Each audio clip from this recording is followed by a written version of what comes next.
नमस्कार, आप देख रहे हैं दी वन इंडिया शो। आपके साथ मैं हूं मीनाक्षी कंडवाल। तो देखिए, आज के दिन की बड़ी खबर है, बड़ी हलचल है, राजनीति से जुड़ी हुई भी है, कानूनी पहलू अलग है, लेकिन जहां पर राजनीति हावी हो जाती है वहां कानून कई बार पीछे छूट जाता है। होना ऐसा नहीं चाहिए, लेकिन देश भर में कांग्रेस के कार्यकर्ताओं ने आज जिस तरह से प्रदर्शन किया, कांग्रेस के टॉप मोस्ट लीडर्स आज जब सड़कों पर दिखाई दिए, मामला क्योंकि नेशनल हेराल्ड केस से जुड़ा हुआ, जिसमें मनी लॉन्ड्रिंग मामले को लेकर पहली चार्जशीट दाखिल हो गई और अब 25 अप्रैल को इस मामले में दिल्ली के राउज एवेन्यू कोर्ट में सुनवाई होगी। सुब्रमण्यम स्वामी की याचिका से शुरू हुआ यह मामला, उनकी शिकायत से इनफैक्ट शुरू हुआ यह मामला। लेकिन सवाल अब यहां पर यह है, जिसका आरोप कांग्रेस की तरफ से लगाया गया है कि सेंट्रल एजेंसीज का गलत इस्तेमाल मोदी सरकार कर रही है। ईडी सीबीआई इनका गलत इस्तेमाल बदले की राजनीति के लिए किया जा रहा है। सोनिया गांधी, राहुल गांधी, रॉबर्ट वाड्रा, इन सब के ऊपर जो कानूनी शिकंजा इस वक्त दिखाई दे रहा है नेशनल हेराल्ड मामले को लेकर, इसकी सूरत क्या होगी कानून की दहलीज में, वो तो आगे तय होगा, लेकिन राजनीति इस पर भरपूर होने लगी है। सबसे पहले मैं आपको कुछ रिएक्शंस आज सुनवाना चाहती हूं। सुप्रिया श्रीनेत से लेकर सचिन पायलट, इमरान प्रतापगढ़ी, आज जब ये नेता प्रोटेस्ट कर रहे थे, कांग्रेस कार्यकर्ताओं के साथ मौजूद थे, तो उन्होंने क्या कहा? बिल्कुल, हमारे लोग आक्रोशित हैं, जनता आक्रोशित है, कांग्रेस का कार्यकर्ता आक्रोशित है। एक 12 साल के फर्जी केस में आपको 365वें दिन याद आया चार्जशीट दायर करने के लिए। चार्जशीट में आपने मनी लॉन्ड्रिंग का केस लगाया है, उस केस में जहां पर एक पैसे का लेन देन नहीं हुआ, एक एसेट ट्रांसफर नहीं हुआ, उस केस में जहां पर यंग इंडियन एक नॉट फॉर प्रॉफिट कंपनी है जो कि सेक्शन 25 के अंतर्गत है, वो अपने किसी शेयर होल्डर को एक नए पैसे का मुनाफा, सैलरी, डिविडेंड कुछ नहीं दे सकता है। एक ऐसे केस में एजेएल जो नेशनल हेराल्ड छापता था, उसके खिलाफ आप ये कर रहे हैं। असलियत ये है कि ये नरेंद्र मोदी जी की प्रतिशोध की राजनीति है। जिस रूप में भारत सरकार की इन्वेस्टिगेटिव एजेंसीज काम कर रही हैं, पूरा देश देख रहा है और बच्चा बच्चा जानता है कि आज ईडी और सीबीआई मात्र एक हथियार है भाजपा सरकार के कि अपने प्रतिद्वंदियों को, विरोधियों को कैसे परेशान किया जाए। और इतिहास गवाह है, इन्फोर्समेंट डायरेक्टरेट का कन्विक्शन रेट 1% है। कोर्ट से अनेक बार उनको लताड़ पड़ चुकी है कि आप लोगों को टारगेट करते हैं, चार्जशीट करते हैं, मुकदमे करवाते हैं, कन्विक्शन 1% है। इस पर्टिकुलर केस में बहुत लंबे समय से खिंचा चला आ रहा है। हमने पहले भी कहा था कि इस संस्था में कोई आर्थिक लेन देन नहीं हुआ है, इसमें कोई खरीद फरोख्त नहीं हुई है, कोई पैसा ट्रांसफर नहीं हुआ है। एक नॉन प्रॉफिट एंटिटी जिसकी स्थापना नेहरू जी के समय हुई थी, उसी विचारधारा को आगे बढ़ाने के लिए काम हो रहा था। अपनी कमियां छुपाने के लिए एजेंसी का दुरुपयोग करना एक परिपाटी बन चुकी है। तो बड़ी बात यहां पर कांग्रेस नेताओं की तरफ से कि देश का बच्चा बच्चा जानता है कि कैसे सेंट्रल एजेंसीज का, जांच एजेंसीज का मोदी सरकार गलत इस्तेमाल कर रही है। लेकिन देखिए, यहां पर देखना यह भी होगा ईडी के आरोप क्या है। ईडी का आरोप है कि 2000 करोड़ की संपत्तियों पर 50 लाख रुपए में कब्जा किया गया है। एसोसिएटेड जर्नल्स लिमिटेड यानी एजेएल की 2000 करोड़ की संपत्तियों पर कब्जे के लिए उसका अधिग्रहण निजी स्वामित्व वाली कंपनी यंग इंडियन के जरिए सिर्फ मात्र 50 लाख रुपए में कर लिया गया और इस कंपनी के 76% शेयर सोनिया और राहुल गांधी के पास हैं।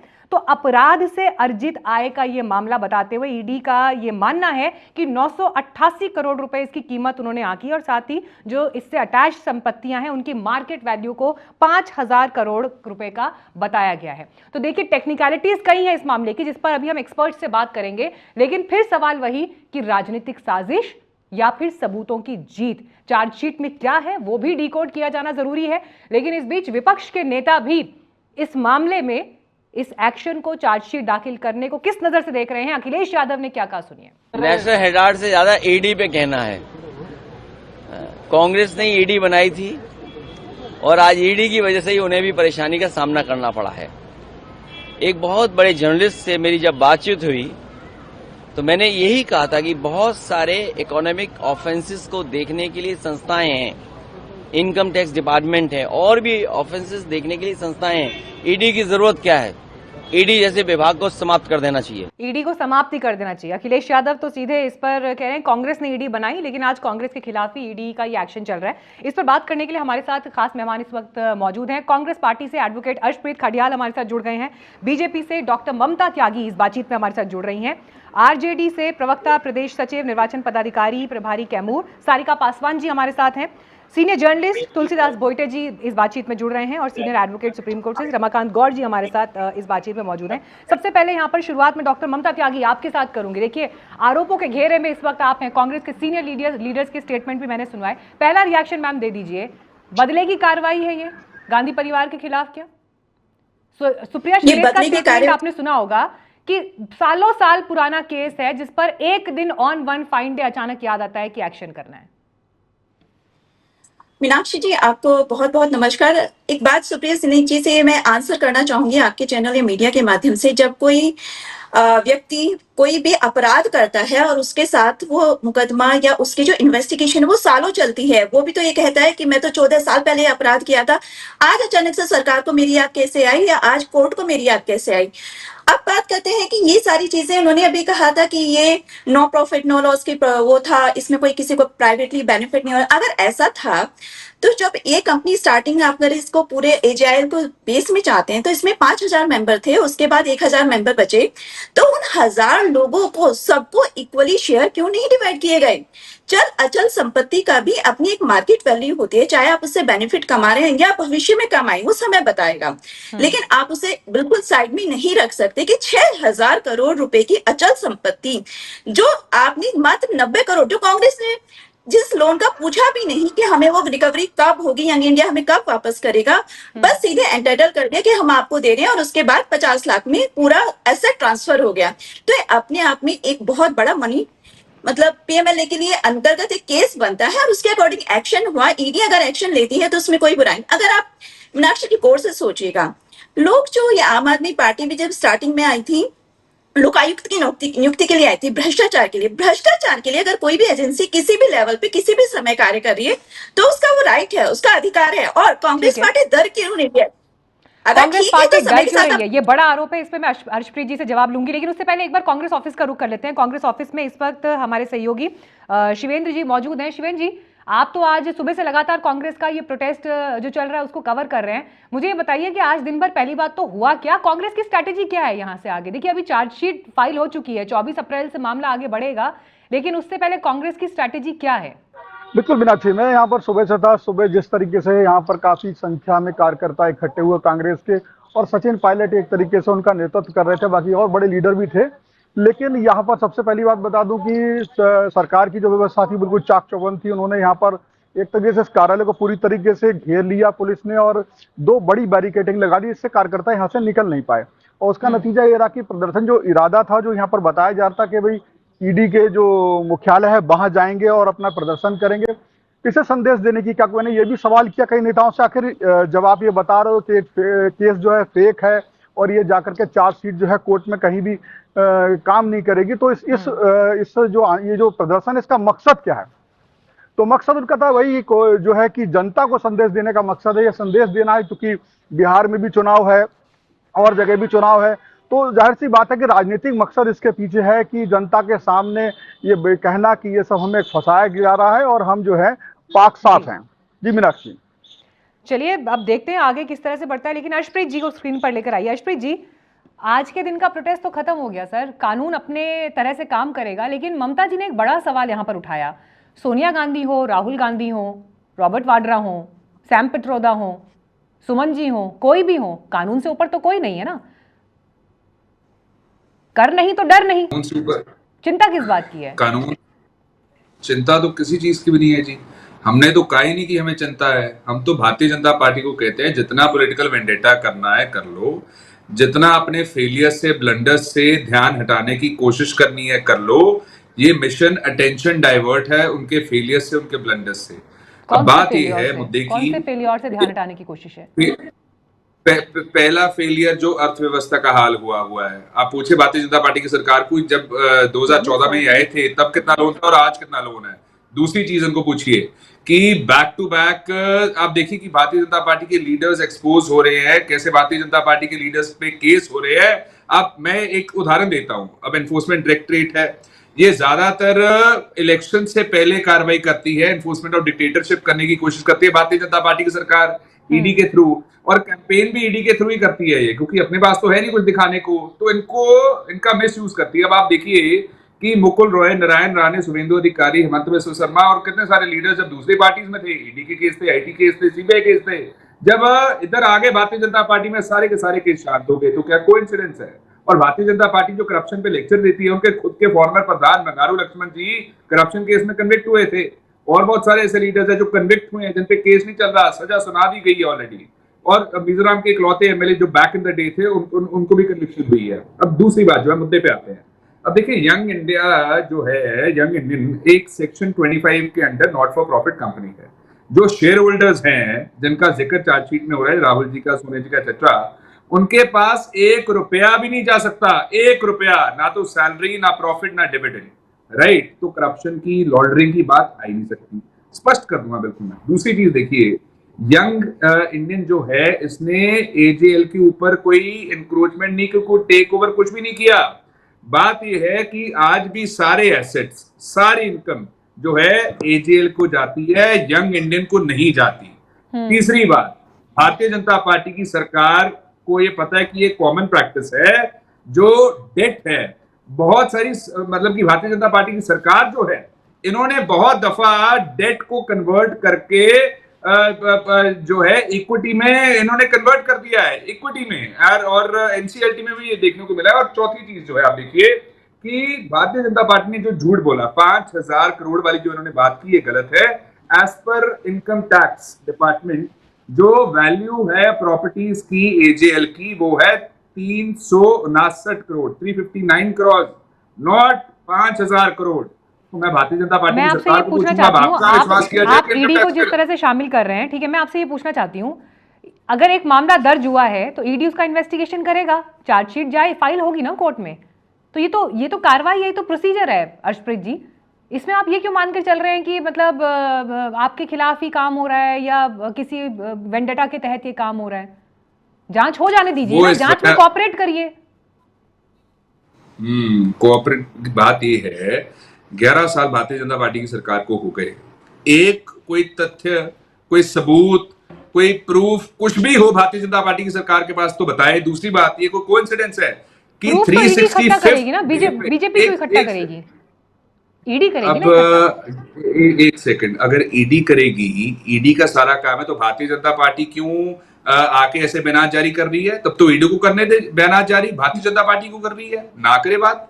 अब अगर कर रही है तो मैं जवाब दूंगा भारतीय जनता पार्टी को। मुद्दे की बात यह है, का तोता सुप्रीम कोर्ट ने किसके कार्यकाल में कहा था? तो सुप्रीम कोर्ट ने अभी हाल ही में, जिसकी भी सरकार है, इसका मतलब जिसकी भी सरकार है, वो अपनी मुट्ठी में कैद करके चल रहा है ना, यही मतलब हुआ ना सर इसका। अगर आज आप ईडी को बिल्कुल बीजेपी के साथ एसोसिएट करके चल रहे हैं, तो जब सुप्रीम कोर्ट ने पिंजरे का तोता बोला, इट मींस कि उस समय आपके मुट्ठी में थी।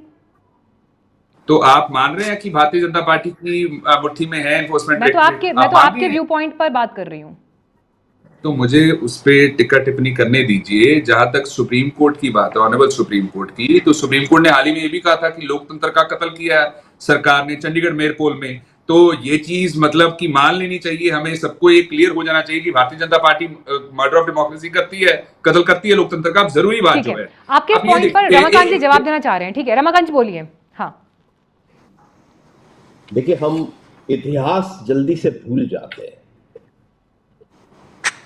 एनफोर्समेंट डायरेक्टरेट ने जो मुकदमा दर्ज किया है या जो चार्जशीट फाइल की है, उससे पहले एक ऑफेंस रजिस्टर हुआ, और वो सुब्रमण्यम स्वामी की कंप्लेंट पर रजिस्टर हुआ, जिसमें राहुल गांधी, सैम पित्रोदा तथा अन्य व्यक्तियों ने दिल्ली हाईकोर्ट में याचिका दायर की कि इस पिटिशन को क्वाश कर दिया जाए और ये चीटिंग का ऑफेंस नहीं बनता, और यंग इंडिया ने किसी फंड का कोई दुरुपयोग नहीं किया है। ये भूल गए हैं उस बात को कि वहां दिल्ली हाईकोर्ट में जस्टिस सुनील गौर की सिंगल बेंच ने इनके खिलाफ टिप्पणी करते हुए वो डिसमिस की। ये लोग उन टिप्पणियों के और उस फैसले के खिलाफ गए सुप्रीम कोर्ट, वहां कोई रिलीफ नहीं मिला। तो जब ये बात आती है कि जांच एजेंसियों का दुरुपयोग किया जा रहा है, आपने सुप्रीम कोर्ट तक का दरवाजा प्रेडिकेट ऑफेंस में खटखटाया, जहां आपको निराशा हाथ में। इनकम टैक्स डिपार्टमेंट ने इनके खिलाफ पेनल्टीज लेवी की, जहां सुप्रीम कोर्ट तक गए, वहां भी इन्हें कोई बहुत बड़ी राहत मिल गई, और वो भी नहीं है। इसी मुकदमे के तथ्यों से मुताल्लिक 9 मई 2013 को केज्ड पैरट इन्हीं की सरकार के समय में कहा गया था, इसमें कोई दो राय नहीं। हाँ, मैं यहां यह भी जोड़ना चाहूंगा कि अरविंद केजरीवाल के मुकदमे के समय में सुप्रीम कोर्ट ने यह कहा कि ईडी अपने संसाधनों का दुरुपयोग कर रही है। मैं यही बात, क्योंकि मेरा ना कांग्रेस से कोई दोस्ती है ना भाजपा से लेना देना, इसलिए मैं बहुत निष्पक्ष तरीके से एक बात को कह देना चाहूंगा कि अगर ये राजनीतिक दल इतने साफ हैं तो पुलिस रिफॉर्म की बात सुप्रीम कोर्ट ने प्रकाश सिंह जजमेंट में 2 डिकेड्स पहले कही, वो आज तक क्यों नहीं लागू कर पाए? आपके पास कांग्रेस में आज भी बहुत सारी सरकारें हैं, वहां पुलिस रिफॉर्म कर लीजिए ताकि पुलिस को इंडिपेंडेंस मिले, जांच को निष्पक्ष रूप से कर पाए, तो वो नहीं कर पाते। एक बड़ी इंटरेस्टिंग बात अखिलेश यादव जी पे मैं जरूर कहना चाहूंगा। उन्होंने कहा ईडी की जरूरत क्या है, तो भारत सरकार को ईडी की जरूरत ही नहीं है, फाइनेंशियल लॉ से रिलेटेड बहुत सारी एजेंसीज हैं। तो शायद वही बात है कि अज्ञान का कोई उत्तर नहीं होता। ये जो prevention of money laundering act है कोई देसी कानून नहीं है, इसका ओरिजिनेशन होता है ओईसीडी, जो यूनाइटेड नेशंस की कन्वेंशंस के तहत एक ऑर्गेनाइजेशन है जहां से इसकी उत्पत्ति होती है, और भारत उसमें एक पार्टी था, और 2002 में ये इस कानून का जन्म होना शुरू हुआ और 2005 तक आते आते ये एक बना। तो जब आरोप और प्रत्यारोप हम लगाते हैं तो हम तथ्य भूल जाते हैं, और तथ्य इस केस के ये हैं कि प्रेडिकेट ऑफेंस के केस में सुप्रीम कोर्ट तक ने कांग्रेस पार्टी के इन हुक्मरानों को, इन लीडर्स को कोई रिलीफ नहीं दिया। बड़ी बात है। मैं सारिका जी के पास जाना चाहती हूँ, लेकिन उससे पहले छोटा सा रिएक्शन अर्शप्रीत जी, आप अभी रमाकांत गौर जी की बात पर दीजिए। रिलीफ तो नहीं मिला ना सर आपको भी कोर्ट से? रिलीफ तो नहीं मिला, तो फिर सीधे सीधे ये कह देना कि बदले की राजनीति है, वेंडेटा पॉलिटिक्स है। Let law take its own course. बिल्कुल, भारतीय जनता पार्टी को ये बताया जाए कि let law take its own course, please tell them what is principle of natural justice, कि one is to be presumed innocent until proven guilty. Conviction हुई नहीं है, ये कैसे गिल्टी कह देंगे जी? ये कैसे हमें गुनाहगार बता देंगे जी? जब लॉ कहता है कि हमें इनोसेंट प्रिज्यूम किया जाना चाहिए, और भारतीय जनता पार्टी के मैंने आपको फॉर्मर प्रधान बताए जिनको करप्शन में कन्विक्शन हुई है केस पे। अब जो सुप्रीम कोर्ट के ऑनरेबल वकील साहब है, मेरा इनको सवाल है, इन्होंने एक लाइन कही मीनाक्षी जी, कहते मनी लॉन्ड्रिंग का जो एक्ट है वो कोई देसी कानून नहीं है, देसी कानून। तो साहब कोई देसी कानून बता दीजिए, हमें भी थोड़ा पता लग जाए कि देसी कानून कौन सा होता है और अलग वाला कौन सा होता है। जरा बता दीजिए देसी कानून क्या होता है। सर पढ़ाने और सलाह लेने की फीस लेता हूं मैं, आप आए बिल्कुल समझाऊंगा। ऐसा है सर, पढ़ने और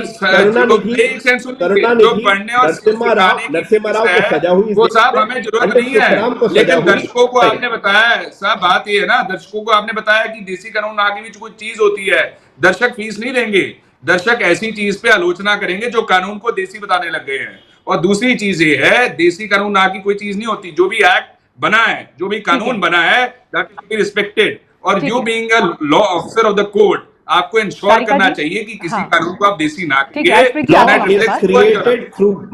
law is created by virtue of parliamentarian act, और जो कानून देश में होता है उसे देशी कहते हैं। आप तो फीस लेते हैं उस चीज की, आप तो सिखाने लग गए साहब, फीस लेते हैं आप तो उस चीज की। आपके पास वन बाय वन। ठीक है, सारिका जी हैं हमारे साथ। सारिका जी की, हाँ सारिका जी, आपको भी लग रहा है क्या बदले की कार्रवाई है ये?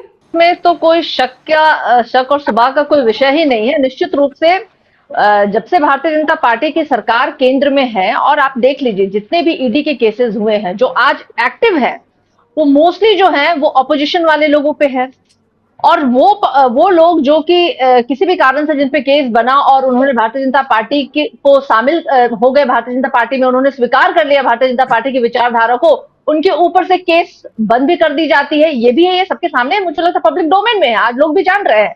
और ईडी हमेशा से ही संदेह के घेरे में रही है, क्योंकि आप देखिए बिहार हो, दिल्ली हो, या पूरे आप देश भर में देखिए, भारतीय जनता पार्टी की बी टीम की तरह आज ईडी इनकम टैक्स जो है ना वो काम कर रही है।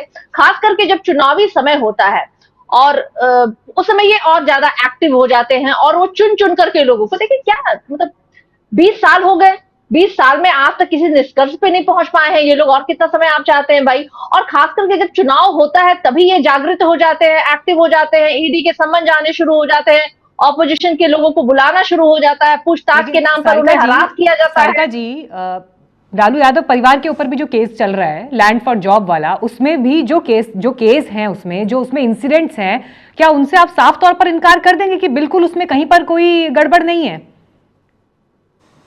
पूरी टाइमलाइन बिठाई गई है ना, पूरी टाइमलाइन बिठाई गई है साथ में कि इस टाइम पर जमीन गई है और उसके बाद इतने समय में नौकरी लगी है। नहीं, मुझे लगता है कि इस पैनल में हमारे सारे प्रबुद्ध लोग हैं और सभी को पता है यहाँ पे कि कोई भी रेलवे मिनिस्टर जो होता है वो एम्पावर्ड नहीं होता है किसी को नौकरी देने के लिए। तो मुझे लगता है ये केस ही जो है ना वो पूरी की पूरी फेक है। और जो लोग की इन्वॉल्वमेंट इनमें थी, देखिए इसलिए मैं बार बार कह रही हूँ कि ईडी जो है वो खास करके केंद्र सरकार के द्वारा संचालित वो एजेंसी बन के रह गई है जो केंद्र सरकार चुनाव के समय इनको एक टूल की तरह इस्तेमाल करती है।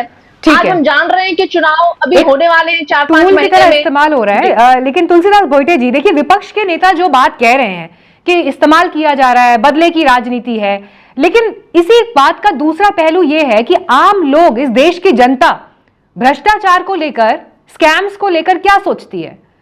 आज की तारीख में लोगों से आप आम कहीं पर भी बात कर लीजिए, लोग ये कहते हैं ना कि अच्छा ठीक है, नेता भी है तो कोई कानून से, लॉ से ऊपर थोड़ा ना है, ठीक है अगर जांच हो रही है तो चलने दीजिए, गलत क्या है जांच हो रही है तो। और क्या ये वो ब्लाइंड स्पॉट है जिसका पॉलिटिकली इस्तेमाल हो रहा है, देखिए, भारतीय मतदाताओं की जो मानसिकता है ना भ्रष्टाचार विरोधी, वो हम कई बार अनुभव कर चुके हैं। चाहे राजीव गांधी जी वाला मामला हो बोफोर्स का, या उसके बाद दिल्ली के चुनाव देखिए ना, आम आदमी पार्टी मोदी लहर के बावजूद सत्ता में रही, और जब घोटाले से घिर गए, आरोपों से घिर गए घोटालों के, तो सत्ता से बाहर हो गई।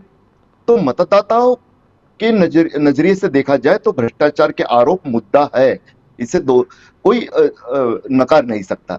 लेकिन देखिए, इस मामले में कांग्रेस सुब्रमण्यम स्वामी से पहले भी प्रशांत भूषण जी ने भी शिकायत की थी ना, शेयर होल्डर के नाते उनको जो बताया नहीं। तो ये नहीं कहा जा सकता कि बिल्कुल ये आरोप लगाए गए वो बेबुनियाद है। हाँ, ये बात अलग है कि नॉन प्रॉफिट कंपनी है, ये बात अलग है कि क्या किसी तरह का मनी लॉन्ड्रिंग हुआ है क्या, जिस एक्ट के तहत कार्रवाई की गई, ये बात अलग है।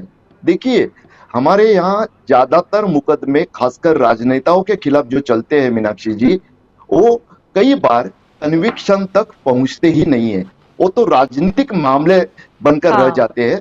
अब सिर्फ बिहार चुनाव की बात होती है जो इस साल है, लेकिन सिर्फ बिहार चुनाव तक क्या चार्जशीट फाइल होने के बाद तुरंत कन्विक्शन तक मामला नहीं जाने वाला। कई जगह मैं सुन रहा हूँ कि नहीं ऐसा हो जाएगा। ये तो आगे की राजनीति है जिसमें सत्ता में 10 और उसके बाद के सालों में बैठे हुए सत्तासीन पार्टी को, उसके खिलाफ जो विपक्ष है उसको अपने ऊपर भ्रष्टाचार के आरोप लगाने का मौका मिले, उससे पहले ही विपक्ष के नेताओं को इतना धूमिल कर दो कि वो आरोप भी लगाए तो उसको गंभीरता से नहीं लिया जा सकता। देखिए, ईडी की बात हो रही है, सीबीआई पहले कांग्रेस का तोता थी, अब ईडी के बारे में वही बात होती है। लेकिन खुद स्वयं अर्थ राज्य मंत्री पंकज चौधरी जी जो है हमारे, उन्होंने 19 मार्च को क्या बताया ईडी के बारे में? उन्होंने बताया कि 193 केसेस राजनेताओं के खिलाफ दर्ज हुए और सिर्फ दो आरोपियों को सजा हुई। यही तो बात है ना, मैं कहता हूं कि कन्विक्शन तो है नहीं, बस राजनीतिक अपने ये बड़ी बात है। हाँ, इस पर जवाब दीजिए ममता जी। ममता जी, ये बड़ी बात है। देखिए, जो अभी सीनियर जर्नलिस्ट यहाँ सवाल उठा रहे हैं, खुद सरकार ने नंबर दिया है, सदन में सरकार ने बताया है कि कितने मामलों में सजा हो पाती है।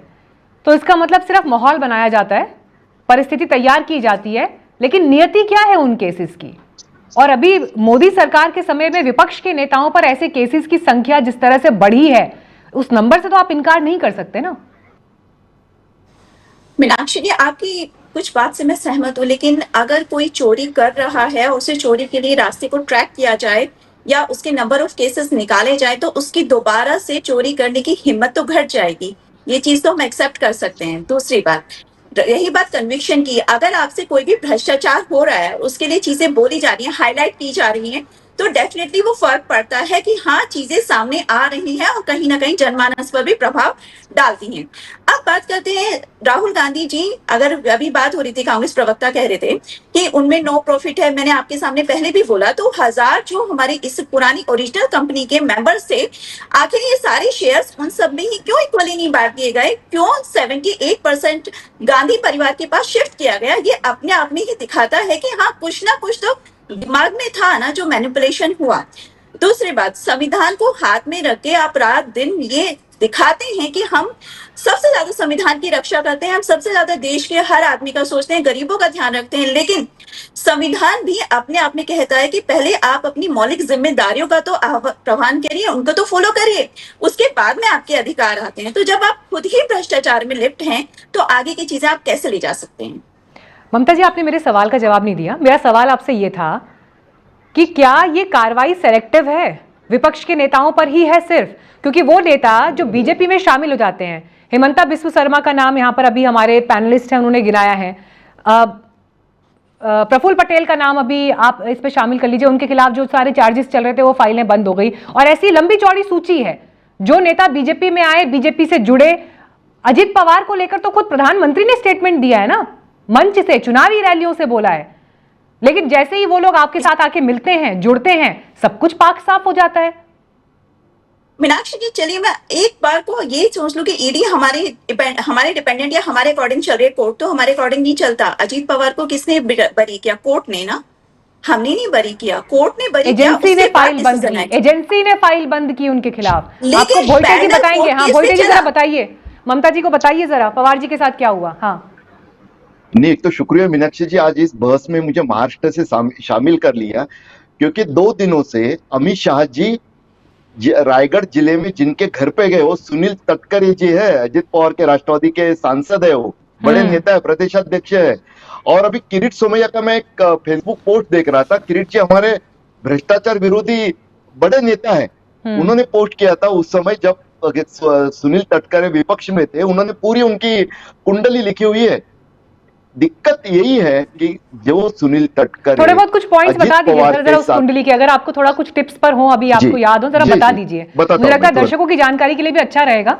और बड़ी अच्छी बात है कि आज हमारे पास पैनल में महाराष्ट्र से भी गेस्ट हैं, बिहार से भी गेस्ट हैं, तो दूसरे राज्यों की स्थिति भी जरा सामने आ जाएगी, सिर्फ दिल्ली स्पेसिफिक बात नहीं हो रही है। हाँ जी बताइए सर। देखिए, कांग्रेस के प्रवक्ता जी ने ये बात तो बता दी कि किस तरह से मोदी जी ने कहा था एनसीपी के बारे में, उसका फुल फॉर्म जो बता दिया था। अजीत पवार के ऊपर जो 80,000 करोड़ के सिंचन घोटाला, इरिगेशन स्कैम के आरोप लगे, उस घोटाले की फाइल कोई कोर्ट से उनको बाइज्जत बरी नहीं किया गया। हाँ, वकील साहब साथ में है, वो ज्यादा बताएंगे उस बारे में, लेकिन साथ ही में उसी मामले में उनके साथ सुनील तटकरे जी का नाम आया था, जिनके घर पे अमित शाह गए। देखिए क्या है उसमें, ये मैं मेरी बात नहीं, अपने मन की बात नहीं कर रहा हूं, इसमें है कि किरीट सोमैया जी ने लिखा था, ममता जी को और तुलसीदास जी को स्क्रीन पर लाइए जरा। हाँ बताइए सर, कंप्लीट करिए। हाँ बोलिए। 800 करोड़ की कैश का यूनियन बैंक से विड्रॉ किया है। एफए कंस्ट्रक्शन नाम की इस कंपनी का उन्होंने उल्लेख किया हुआ है। 800 करोड़ निकाला गया यूनियन बैंक से, और कांग्रेस और राष्ट्रवादी के भ्रष्ट नेताओं को रिश्वत देने के लिए इस्तेमाल हुआ, ऐसा उस समय सोमैया जी ने आरोप लगाया हुआ है। हालांकि बस अब फर्क कितना है कि सुनील तटकरे उन नेताओं का साथ छोड़ के भाजपा महायुति के साथ हो गए। उसमें से उन्होंने बताया हुआ है कि कुछ जो घोस्ट पार्टीज है उनके नाम पे सरकार की तरफ से करोड़ों के, सैकड़ों करोड़ के, माफ कीजिए, बोगस और फोर्ज बिल्स बनाए गए और उसको दिया गया।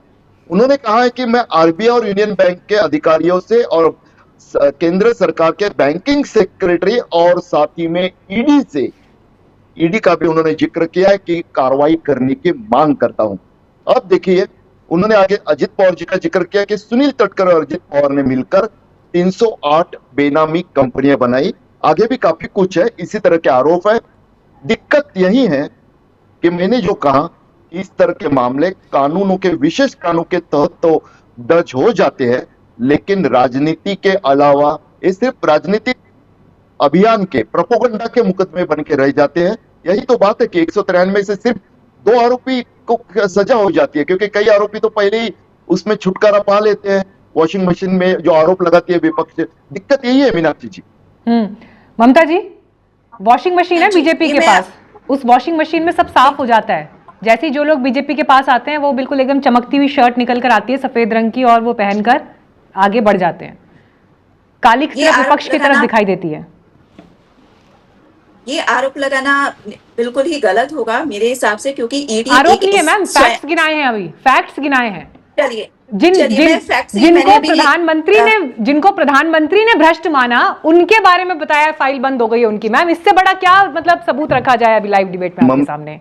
मीनाक्षी जी, अगर आप अनुमति दे तो एक सेकंड सिर्फ मैं और 1 मिनट लेना चाहूंगा जी। देखिए, ये तो बात हुई, चलो ठीक है, पंकज चौधरी जी भले उनके ही पार्टी के नेता, उनकी बात उनको नहीं पसंद आई होगी।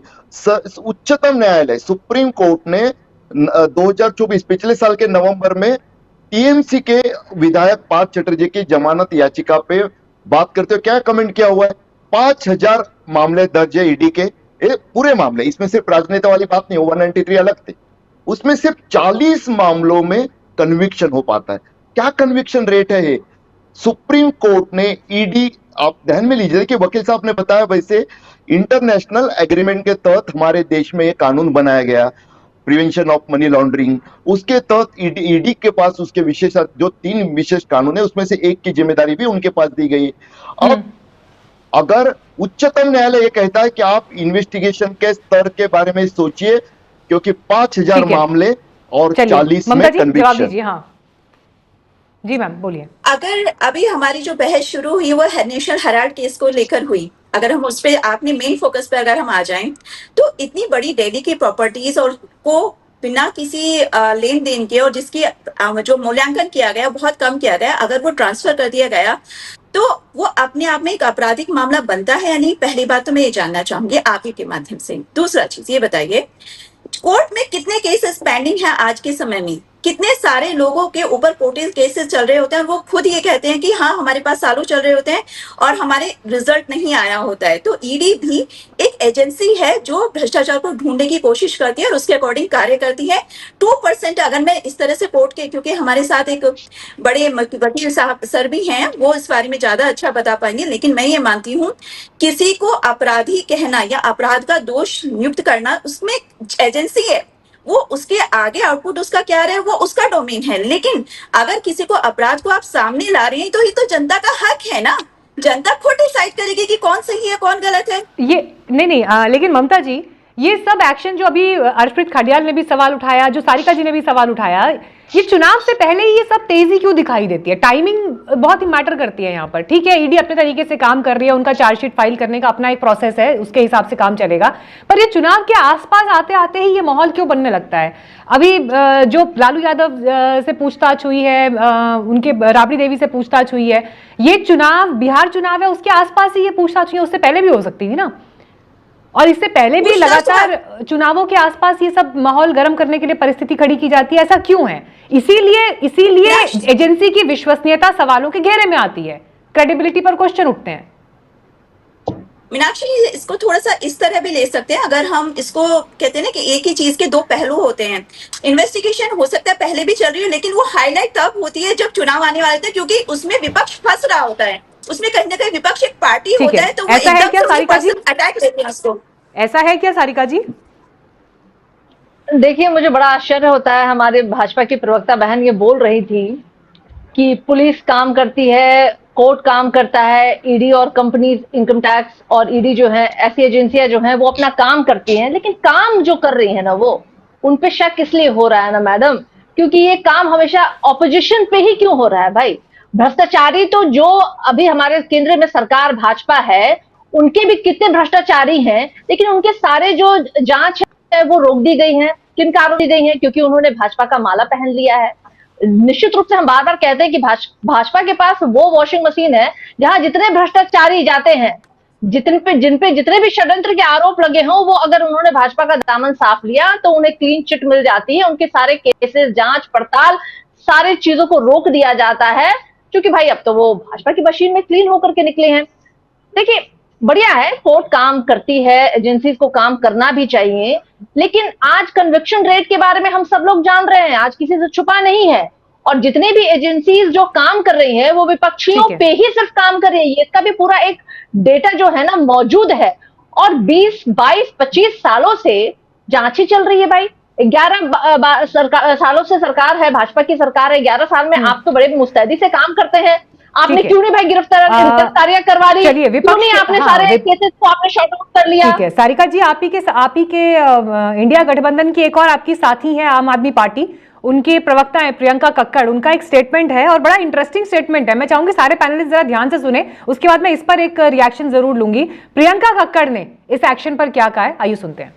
राहुल गांधी जी को भी नेशनल हेराल्ड केस में अरेस्ट करना चाहिए। एक ओपन एंड शट केस है। हर बार चुनाव आने से पहले ये माहौल बनाया जाता है, ये दोनों पार्टियों की तरफ से माहौल बनाया जाता है। आप देखें कि हमारे ऊपर जब केस हुआ, अरविंद केजरीवाल जी को बिना किसी प्रमाण के, बिना किसी लॉ ड्यू प्रोसेस फॉलो किए हुए एक सिटिंग मुख्यमंत्री को अरेस्ट कर लिया गया। कोर्ट ने कहा कि उनके खिलाफ ना कोई प्रमाण है और ईडी ने द्वेष की भावना से काम किया। हमें कोर्ट से क्लीन चिट मिली, इनको भी क्या डर है? अरेस्ट हो, कोर्ट से क्लीन चिट लेकर आए, पता चल जाएगा। खडियाल जी, दोस्त दोस्त ना रहा, वो कह रहे हैं कि जब हमको अरेस्ट किया तो इन्हें भी अरेस्ट करो, दिक्कत क्या है? चलिए देखिए, अक्सर देखिए यही तो परेशानी होती है, जिन लोगों के साथ हाथ मिला रहे हैं, देखिए क्या आकर वो मंच पर सबके सामने बोल रहे हैं। दोस्त दोस्त ना रहा, मीनाक्षी जी आपने कहा, तो जब वक्फ बिल पे नॉन डेमोक्रेटिक अलायंस एनडीए के एक एलाय ने जेपीसी में विरोध कर दिया था, तो तब भी दोस्त दोस्त नहीं रहा, दोस्त बन गया जानी दुश्मन। वहां पे भी टाइटल लगाना चाहिए था फिर तो। जो नॉन डेमोक्रेटिक अलायंस को इतने सारे एलाय छोड़ करके चले गए, वहां पे भी लगाना चाहिए था। तो Shiromani Akali Dal one of the oldest ally छोड़ करके चला गया, पंजाब में इनके साथ हाथ नहीं मिलाना चाहता, अलायंस नहीं करना चाहता, इन्हीं कारणों की वजह से, क्योंकि उनको भी पता है आईटीडी सीबीआई का दुरुपयोग करते हैं, उनके थ्रू कैंपेनिंग करते हैं, क्योंकि खुद के पास तो दिखाने के लिए कुछ होता नहीं है। और दूसरी चीज जो है, अब आप देखिए भारतीय जनता पार्टी के पास कोई जवाब नहीं है चीजों का, कि एक तो ये चीज, अच्छा मीनाक्षी थोड़ा लैग हो रहा है, जरा टीम को कह दीजिए, मैं कंटिन्यू करता हूँ। एक नंबर एक ये है कि अब देखिए यंग इंडिया, एक तो उसके पास कोई इनकम नहीं आती, कोई डिविडेंड नहीं, कोई प्रॉफिट नहीं, नंबर दो सारी एसेट, सारी प्रॉपर्टी एजेआई के नाम पे है। Number 3, there is not even an iota of evidence, 1% भी। नंबर 4, 365वें दिन चार्जशीट पेश करनी क्यों पड़ी? 11 साल हो गए, उसके बावजूद एक भी चीज क्यों नहीं है दिखाने को, कांग्रेस पार्टी के एट्रीब्यूट करने को? और 5वीं चीज, तब अंग्रेज इसके खिलाफ थे, आज भारतीय जनता पार्टी इसके खिलाफ है। तब नेशनल हेराल्ड फ्रीडम स्ट्रगल की आवाज था, उसकी आवाज बुलंद था, और दूसरे अखबार अंग्रेजों की आवाज बुलंद करते थे। और आज अंग्रेज इसको बैन करना चाहते थे, आज भारतीय जनता पार्टी इसको बैन करना चाहती है। सोच में बहुत सिमिलैरिटी है। और दूसरी चीज जो जरूरी है वो ये है कि ईडी का कन्विक्शन रेट इतना नीचे को चला गया। ठीक है, इस पॉइंट पर हो गई सर बात। हाँ, इस पॉइंट पर अर्शप्रीत जी बात हो गई। नहीं, अभी इससे पहले यही पॉइंट डिस्कस हुआ है सर, डिटेल में डिस्कस हुआ है, 10-12 मिनट डिस्कस हुआ है। अगर आपके पास कोई नया विषय पॉइंट हो तो सर प्लीज रेज करिएगा, रेपिटेशन हो रही है। मीनाक्षी जी बगैर सुने आप बता ही नहीं सकते, नया के पुराना सुने ही तो सही मैं आपको दिखाऊंगा कि नया पॉइंट है। पॉइंट ये है कि इलेक्शन से पहले जब कार्रवाई कर देते हैं तो उसके बाद चेक कीजिए कि इलेक्शन के बाद बनता क्या है। इलेक्शन के बाद सारा केस ठंडे बस्ते में चला जाता है, बिल्कुल कूल डाउन हो जाता है, कोई कार्रवाई नहीं होती, लटका रह जाता है केस। तो सिर्फ और सिर्फ ऑप्टिक्स के लिए, इलेक्शन से पहले पॉलिटिकल गेन के लिए और ऑपोजिशन को डेड करने के लिए ईडी का दुरुपयोग करते हैं, ताकि ये वोट बैंक पॉलिटिक्स खेल सके, उसके अलावा कुछ भी नहीं है। मैं हालांकि आपके गठबंधन पर सवाल पूछ रही थी, लेकिन आप अभी केस की टेक्निकलिटीज पे बात कर रहे थे। सारिका जी एक बात बताइए, अभी प्रियंका कक्कड़ ने जिस अंदाज में कह दिया कि राहुल जी को भी अरेस्ट कर लीजिए, कोर्ट से मिलने दीजिए क्लीन चिट, क्या डर है, क्या दिक्कत है? जैसे Arvind Kejriwal sitting chief minister को अरेस्ट किया गया और उसके बाद कोर्ट से उनको राहत मिली या जो भी हुआ, तो ऐसा राहुल जी के केस पे भी होना चाहिए। आप लोग भी क्या ऐसी सोचते हैं? क्योंकि अब तो गठबंधन में 7 चुनाव लड़ने की बातें हैं, कौन किसको कितनी सीट देगा, क्या देगा, आपके लिए क्या ये क्राइटेरिया होगा बिहार चुनाव में? देखिए मीनाक्षी जी, चाहे राहुल गांधी की पार्टी कांग्रेस का विषय हो, चाहे राष्ट्रीय जनता दल के पार्टी का विषय हो, और लगातार आप देख रहे हैं कि दोनों ही दलों के लीडर्स पे लगातार ईडी जो है वो अपने समन जारी करती है, पूछताछ के नाम पे बुलाती है, पूरे दिन बैठाती है। काम तो कुछ है नहीं, मुझे नहीं लगता कि ईडी के पास कोई काम भी बचा है। लेकिन अगर वाकई में कोई केस बनता है तो हम तो कह रहे हैं कर लो गिरफ्तार, किस बात से आप डर रहे हो? हम तो कह ही रहे हैं। लेकिन ऐसा क्या भाई हर 4-5 साल दोस्ती बनी रहेगी? साथ बना रहेगा, दोस्ती बनी रहेगी बिहार में? नहीं, साथ और दोस्ती तो अलग विषय होता है, लेकिन हर 4 और 5 साल का टेन्योर होता है ईडी का, बुलाने का और सम्मन जारी करने का और पूछताछ करने का। ये टेन्योर नहीं होना चाहिए। मुझे लगता है कि अगर आपके पास कोई साक्ष्य है, सबूत है हमारे खिलाफ, तो कर लो गिरफ्तारी, हम तो तैयार हैं। आपको तो हम हम नीरव मोदी की तरह भाग तो नहीं रहे देश छोड़ करके, हम तो इसी देश में हैं। और आप जब सम्मान करके हमें बुला रहे हैं, हम आ भी रहे हैं आपके सवालों को जवाब देने के लिए, लेकिन क्वेश्चन तो बनता है। और सबके घेरे में ईडी इसलिए आते हैं कि इतने सारे क्वेश्चन पूछने के बाद भी विश्वसनीयता पे कई सवाल खड़े हो गए हैं यहाँ पर। हाँ, कई सवाल विश्वसनीयता पे खड़े हो गए हैं। रमाकांत गौड़ जी, सर मैं आपसे एक डिटेल इस पर जवाब चाहती हूँ। पॉइंट 1, ईडी की क्रेडिबिलिटी जिस तरह से क्वेश्चन हो रही है, देखिए बात सिर्फ इस पैनल की या दलगत राजनीति की नहीं है, लेकिन अगर आम लोग भी ये देखते हैं कि जब लोग बीजेपी से जुड़ते हैं तो उनकी फाइलें बंद हो जाती हैं, उन पर केसेस नहीं होते, लेकिन जो लोग विपक्ष में बैठे हैं उन पर चुनावों के आसपास उस टाइमिंग के इर्द गिर्द जब एक्शंस होते हैं तो सवाल बनता है। पॉइंट 1, इस नजरिए से भी मैं आपका जवाब चाहती हूँ। और दूसरी बात ये मामला जो अभी गांधी परिवार पर नेशनल हेरल्ड का है, चार्जशीट फाइल हुई है, अब 25 तारीख से इस पर सुनवाई होनी है, 24 से 25 तारीख मेरे ख्याल से। कितना सीरियस मैटर इसको अभी आप कानून के शिकंजे में मानते हैं? क्या यहां से आप अरेस्ट भी देख रहे हैं? और दूसरी बात ये, भारतीय राजनीति में एक बड़ा अनकहा सा नियम है, अभी अरविंद केजरीवाल का केस अगर हटा दें तो अमूमन जो किसी भी पार्टी के बिल्कुल सुप्रीम लीडरशिप है उनको कानूनी शिकंजे में फंसाना और जेल के पीछे तक पहुंचाना, ये दो अलग बातें होती हैं। तो उस लिहाज से भी मैं जानना चाह रही हूं सर आपसे, I hope between the lines आप मेरा सवाल समझ रहे हैं, गांधी परिवार का आगे होगा क्या? मैम, आपके सवाल का जवाब संजू ने दिया कि pawns are killed and kings are always saved. Arvind Kejriwal pawn नहीं थे, वो किंग भी नहीं थे। उन्होंने जो स्ट्रैटेजी ली उसके तहत वो अरेस्ट हुए, ये तो स्ट्रैटेजिकल जवाब हुआ। कानूनी ढंग से जवाब यह है कि अरविंद केजरीवाल 5 महीने तक इन्वेस्टिगेटिंग एजेंसी से के सम्मन देने के बावजूद नहीं गए। उन्होंने उन सम्मन्स की अवहेलना की और कोर्ट ने भी उन्हें एंटिसिपेटरी बेल का रिलीफ नहीं दिया, इसके चलते वो अरेस्ट हुए।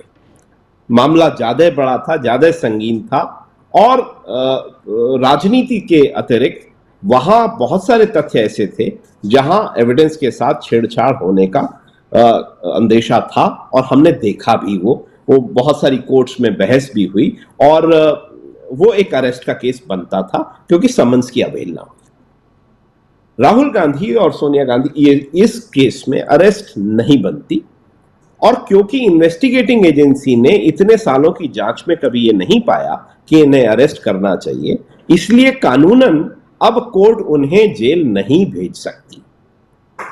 अगर इन्वेस्टिगेटिंग एजेंसी ने उन्हें अरेस्ट नहीं किया तो कोई कोर्ट उनको जेल नहीं भेजेगी। ये सुप्रीम कोर्ट ने अभी हाल फिलहाल के कई जजमेंट्स में, इंक्लूडिंग अंतिल्स केस, ये डिसाइड किया कि ऐसे केसेस में जहां इन्वेस्टिगेटिंग एजेंसी अरेस्ट नहीं करेगी, कोर्ट उनको जेल नहीं भेजेगी। तो राहुल गांधी या उनके अन्य नेता सेफ हैं as far as jail is concern. उन्हें बेल मिलनी चाहिए और ट्रायल जो चलेगा वो चलेगा।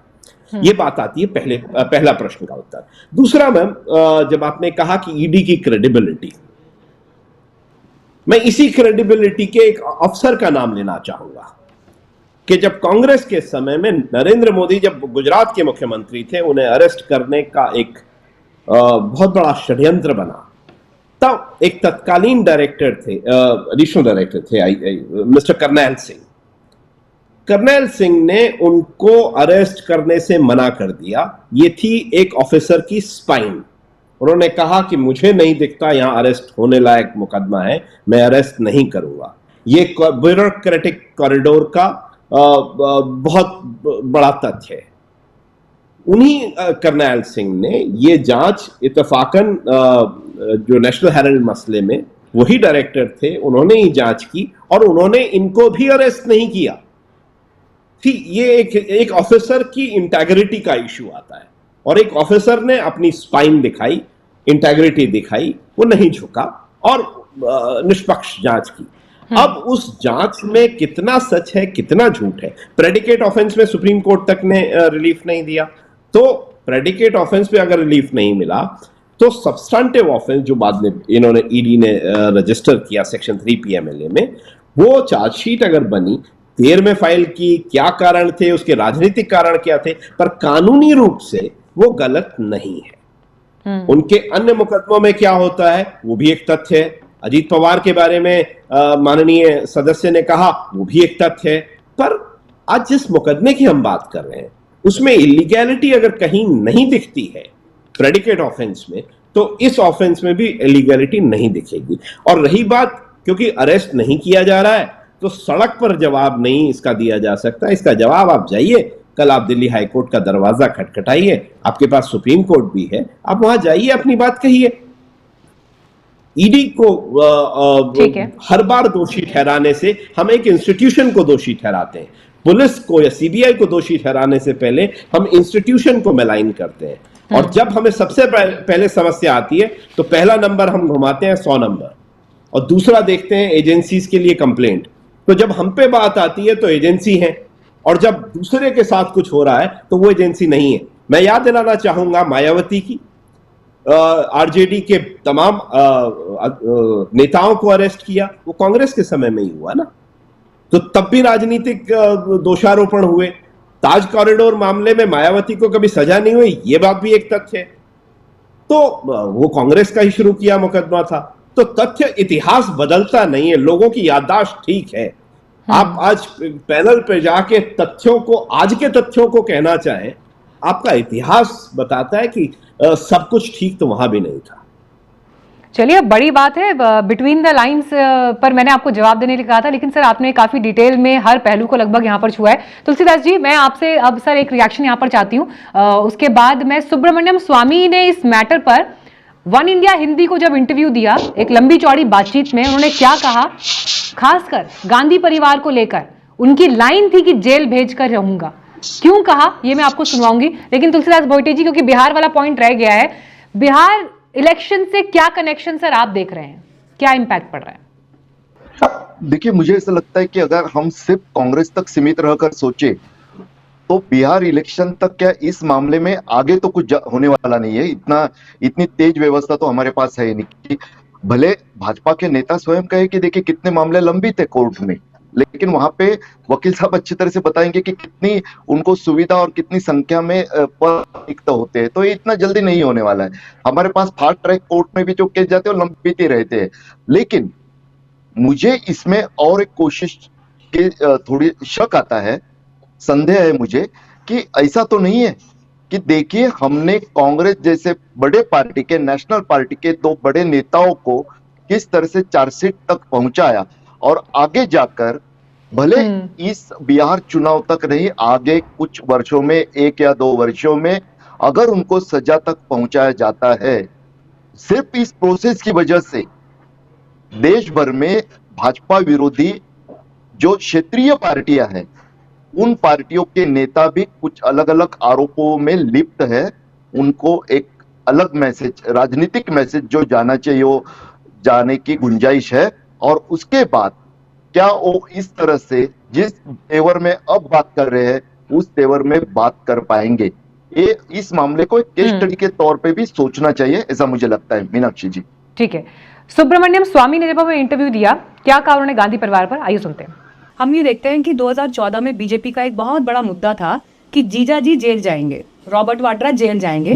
2014 से आज 2024 है, जिस मुद्दे पर चुनाव लड़ा गया वैसा कुछ तो रॉबर्ट वाड्रा के खिलाफ हुआ नहीं या कोई केस हुआ नहीं। इनफैक्ट आपका जो नेशनल हेराल्ड का केस है जिसको लेकर पूरी कार्रवाई चल रही है, जमानत पर वो बाहर है, लेकिन आपने भी ये कहा कि वो जेल जाएंगे या उनको तो जेल के पीछे होना चाहिए। राहुल गांधी मतलब 2004 में आए थे वो पार्लियामेंट में, 4 से लेकर अब 24 का वक्त हो गया है, तो वो भी यंग टाइम से अधेड़ उम्र में आ गए हैं, लेकिन जेल तो नहीं गए सर। ना, जेल तो मैं बता देता हूँ। तो मतलब ये सिर्फ मुद्दा है क्या? नहीं, इसमें जेल तो जाने वाले थे, लेकिन मुझे प्रधानमंत्री ने उस समय जस्ट 4 दिन बने थे प्रधानमंत्री बन के, ये जो 2014 में। हाँ, और उन्होंने मुझे फ़ोन करके कहा था कि इनको अभी जेल भेजोगे, और मैं क्योंकि मैटर जजेस के सामने था और जेल भेजने की सवाल आई थी, तो उसके थोड़े पहले उन्होंने मुझे फ़ोन करके कहा कि फिर ये जो जेल खाना है उसके पूरा घेर लेंगे ये कांग्रेस वाले, और लॉ एंड ऑर्डर इशू बनेगा, तो उसमें थोड़ा समय लगने दो। अच्छा, ये कहा था। हाँ, तो मैंने कहा ठीक है, मैं बेल ले लेता हूँ। और बेल भी काफ़ी सख्त है। जब ये विदेश जाता है राहुल गांधी, वो मेरा परमिशन लेकर ही जाना पड़ता है। कोर्ट में जाएंगे, मैं अपनी राय दूंगा और फिर वो जज कहेगा कि हाँ, ये पिछले बार उसने 10 साल मांगी थी और फिर हमने 1 साल कहा था, उन्होंने 3 साल दिया उनको बाहर जाने के लिए पासपोर्ट। तो कानूनी भाषा में जैसे एक फ्रेज यूज किया जाता है कि procedure is the pain, punishment नहीं लेकिन तो प्रोसीजर इज द उसका पेन वाला। उन्होंने चोरी की, पकड़े गए और केस हुआ।